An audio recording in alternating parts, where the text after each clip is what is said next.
said that Gutfeld talks about you all the time. Who is he? Really, who is he? I don't watch the show. He has a show. I don't watch the never show. heard of him. Yeah. I guess he's just obsessed with me. No. Next, Joy's gonna say she's never heard of carbs. Imagine Joy Behar at that famous table, trying to keep it together while Greg Gutfeld delivers a burn so fierce. Even her foundation looked ready to clock out. Her whole demeanor shook sure. The mascara held strong, but her confidence, that checked out faster than a bad date. The whole moment played out live. And the question is, did Joy genuinely crack? Or did her ego just hit the panic button and stage dive offset? Seriously, her denial of knowing me is as believable as her red hair. But obsession? I mean, come on, Joy. Where would you even get that idea? Like Joy Behar's face, it's looking worse and worse by the day. More full of crap than Joy Behar after a night of scotch and Taco Bell. Her being named Joy is like me being named ugly. Joy wasn't there on the show. Apparently Mondays are her days off when she feeds in the pasture. It now smells like a humid day inside Joy Behar's moo-moo. The motives stink worse than Joy Behar's jog bra. I mean, assuming she jogs. Oh, wait, there she is.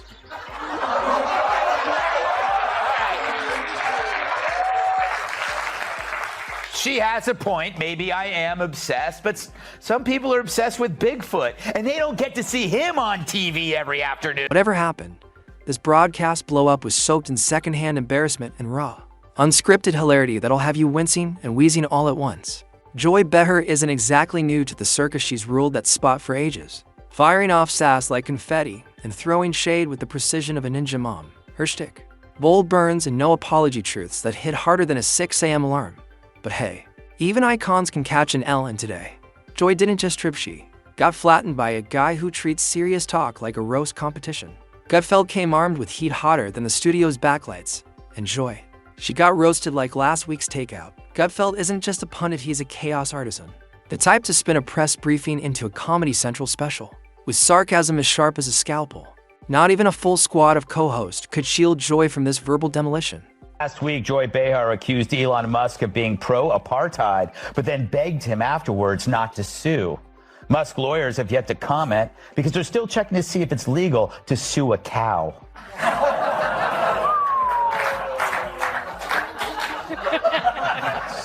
Shots fired. Just a legal question. I don't know why it's so upsetting. I don't make the rules in this country. Greg doesn't just reply, he orchestrates entire operas of insult, loaded with zingers that hit harder than a garage door in a windstorm. Watching him go off is like Bugs Bunny walking into MSNBC, with no filter and all smoke. In this moment, it redefined cringe silence with a laugh track stuck on loop. When Greg zeroes in, it's not just a roast, it's total character disassembly. He won't just tease you, he'll bulldoze you with the elegance of a neurosurgeon and the chaos of a toddler in full candy withdrawal. It's about the view. It's become like a medical hospital that displays human misfailure. Like it's like here, let's look at this political oddity. You know, it's like it really is like the left-wing equivalent of a carnival sideshow, except instead of bearded ladies and fat clowns and two-headed cows. Well, let me rephrase that. But The View is a victim of the sunk cost fallacy. You know, how can you now speak the truth and when for years you've been telling lie after lie after lie? Now you're carrying this big bag of rocks around you because it's too harmful for their ego to admit that we really were dishonest. And they could be honest. All they would have to say is, look, we hate Trump so much. We were willing to lie about Joe Biden because we felt he was preferable. We thought our lying and our cover-up was on your behalf. Just say that. You're still scum, but at least you're an honest scum. Now imagine Joy Behar lounging in her comfy daytime queen seat, absolutely certain she's untouchable. She's weathered media firestorms with a smirk and a zinger until today. Out of nowhere, she got blindsided by a verbal ambush so savage, it could have passed for a deleted scene from reality TV or worse. One of those cringy open mic nights where even the mic wants to quit. But don't get it twisted, this wasn't playful teasing or talk show banner. This wasn't TV hosts sharing polite jabs over coffee. Greg showed up locked, loaded, and laser-focused, peeling back the glossy layers of Joy's on-air persona, like he was exposing knockoff couture. He didn't blast her out the gate, he teased it in, starting soft with a knowing grin and a few light jabs, poking holes in her latest political rambles, the ones where she slides from passion to pure head-scratching chaos. And then, boom, the switch flipped. He launched a calm, clinical takedown. No raised voice. No wild antics, just Joy's high-wattage presence slowly unraveling live. Reduced to a string of contradictions Greg stacked and flicked over like dominoes. It was surgical. No yelling, no drama, just sarcasm so slick. It felt custom-tailored, each word cutting through her defenses like it was stitched by a sniper in a Gucci suit. Monsters of The View say they've never heard of you-know-who. True, the show that makes mornings hell claim that my name doesn't ring a bell. It's time for Our View on The View. Ugh. Yeah, the witch's coven finally shows me some lovin'. Yesterday on The View, yours truly was the subject of conversation. Apparently, the broads have no idea who I am, or so they say. Hit it, Gladys. The crowd stunned. Joy rattled. Greg, calm, ice cold, lethal. Let's be clear, this wasn't a spirited debate. There was no back and forth. No playful sparring match. It was a one-sided verbal beatdown, and Greg came to claim the stage. Joy, she stumbled mid-sentence like a ballerina mid-pirouette who forgot the choreography. The mood. Straight-up nuclear roast mode, delivered with unnerving grace. No shouting match, no frantic interruptions, just an eerie stillness before Greg dropped the hammer. He didn't raise his voice. He didn't need to. He lit Joy up with precision. It wasn't chaos, it was cold, calculated devastation. A quiet storm that left nothing but smoldering wreckage. Joy had been dishing out her usual sass lately, those sharp little quips and spicy zingers. Her brand's built on. But Greg, he smelled blood. Not the friendly kind, this was predator mode. He circled her every argument like a panther in a power suit, waiting for the weak spot. And when he pounced, it was surgical. Not some clumsy joke, this was a tactically timed roast that landed like it had been rehearsed by a SWAT team of stand-up assassins. What made it land so hard? It wasn't just funny, it was flawless execution. Republican presidential candidate Tim Scott dropped by the Furry Five earlier today, and I thought the U.S. had a distinct policy against torture. He took the opportunity to call them out over crap Joy Behar recently said about him, specifically that he doesn't get systemic racism, which is like saying Brian Stelter doesn't get Ben and Jerry's. But Joy Behar gets racism, after all. She's been black on Halloween. Yeah. But Joy wasn't there on the show. Apparently Mondays are her days off when she feeds in the pasture. But that is convenient, right? It's like one of my aunts dies every time Brian Kilmeade wants to hang. Greg didn't just bring jokes, he brought brain power, every bar landed with intent. Every line laced with truth that hit like a slap. He didn't need to yell, he dissected Joy's takes with the finesse of a surgeon and the sting of a satirist. At first, it felt like standard TV sparring, cheeky back and forth, same as always. But then the energy shifted. Laughter turned uneasy. The vibe got heavy. And then it happened. Joy, queen of comebacks, just froze. Her trademark sass stalled. Her one-liners missed. Her confidence wavered. And everyone saw it. The woman known for shutting down panelists with a wink and a punchline looked rattled. And the cameras caught every flicker. For someone whose entire persona thrives on control and charisma, this was surreal. Not just a bruised ego moment, it cut deep. Joy's reaction wasn't about pride, it was the slow, silent break of someone who's been holding the weight of public life for too long. In TV, people like Joy Behar aren't just hosts, they're targets. Every pause is a potential headline. And this time, her decade-strong armor, it cracked. Not from drama, but from the kind of realness that makes the audience hold its breath. This wasn't a meltdown, it was a slow, human unraveling. That flicker in her eye, that wasn't staged. It was the real cost of being on all the time. Greg didn't just win a segment, he triggered something deeper. He played chess while everyone else watched checkers. And Joy, usually unstoppable, had no move left. It wasn't defeat, it was exposure. And in that silence, under those hot studio lights, everyone watching felt it. The emotional price of public performance. For years, Joy built walls, sarcasm, humor, bravado, but every wall has a fault line. And Greg Gutfeld, he found it. This wasn't just a moment, it was a culture. Shock, a live-on airquake. One that made everyone watching remember. Even the loudest voices break when the pressure hits too hard.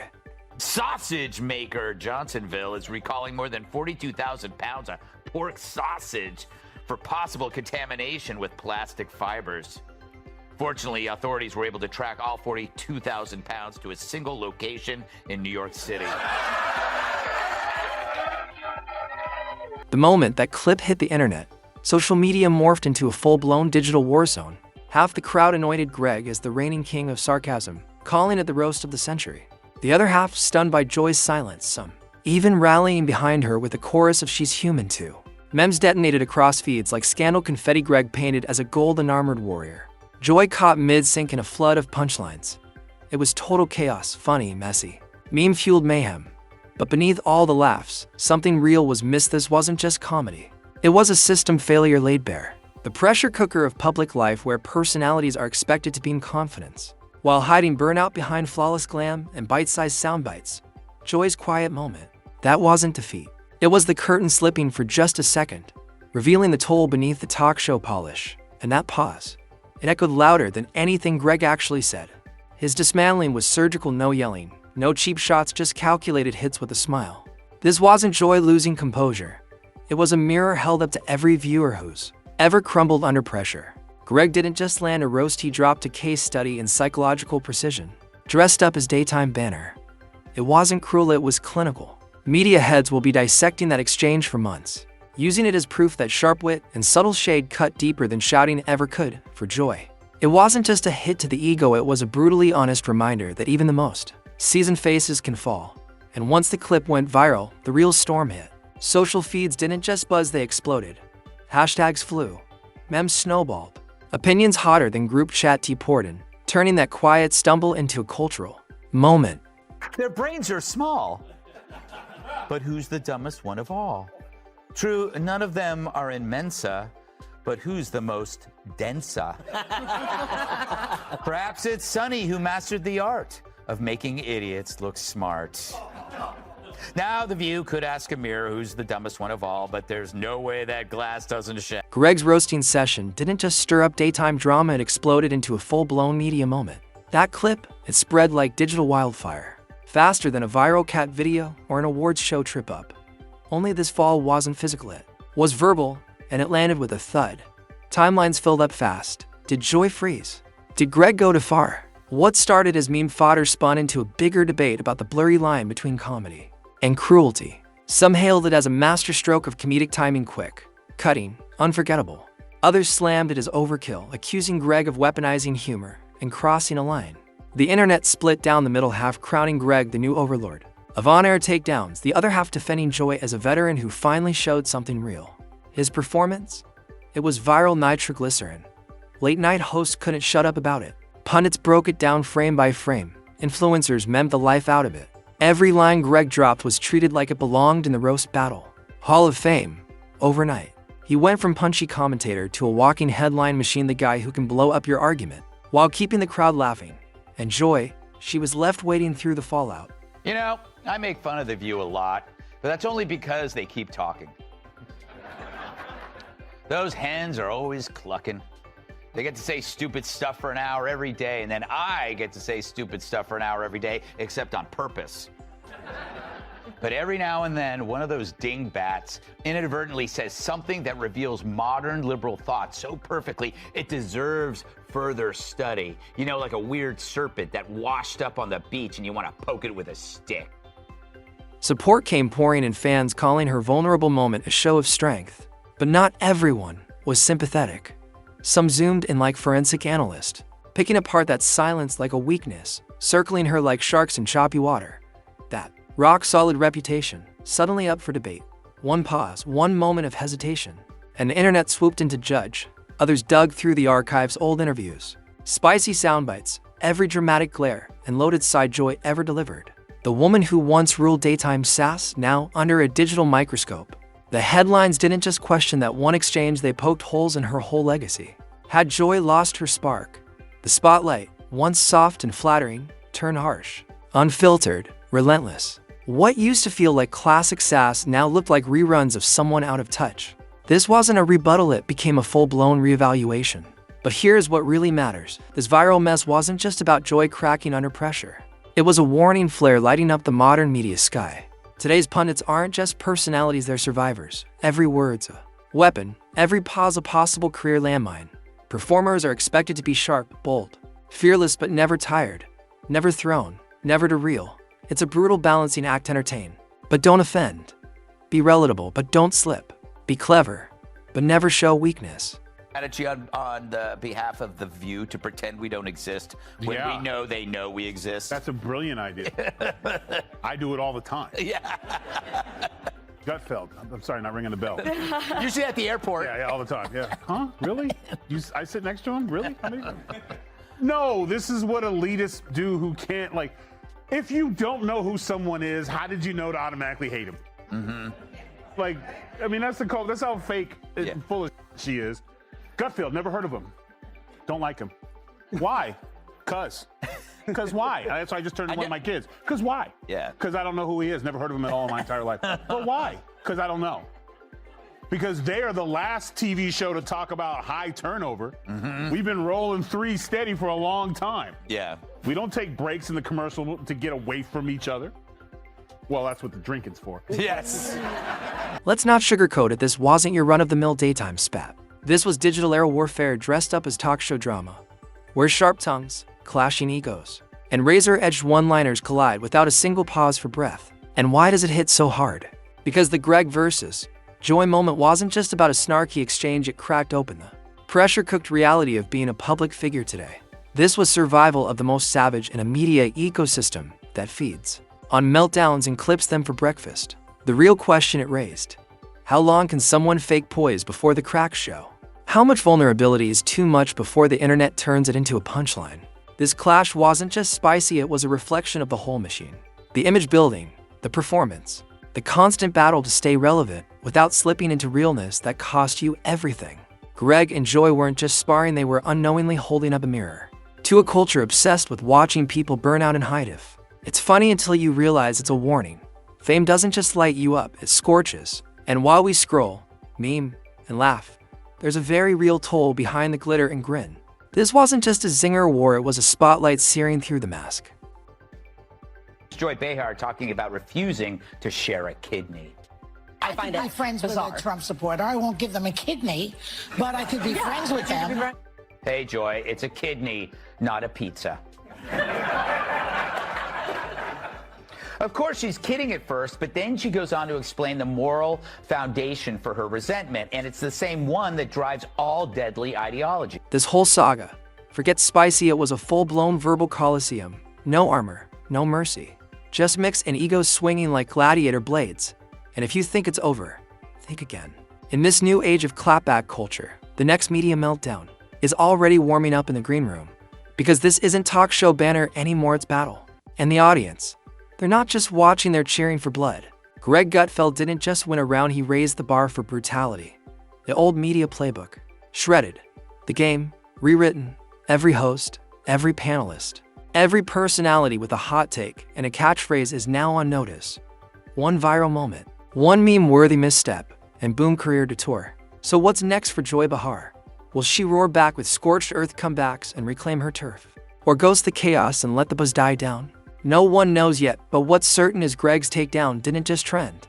It rewired the entire media matrix. This wasn't just a spicy moment, it's a time capsule of TV going thermonuclear. Whether you're waving a Team Greg flag, riding for Joy, or just in it for the GIFs, one thing's for sure, the gloves are off, and daytime TV just went full Thunderdome. So grab your popcorn, brace yourself for the rematch, and remember this is just the pregame. You'll want your notifications on for whatever's coming next.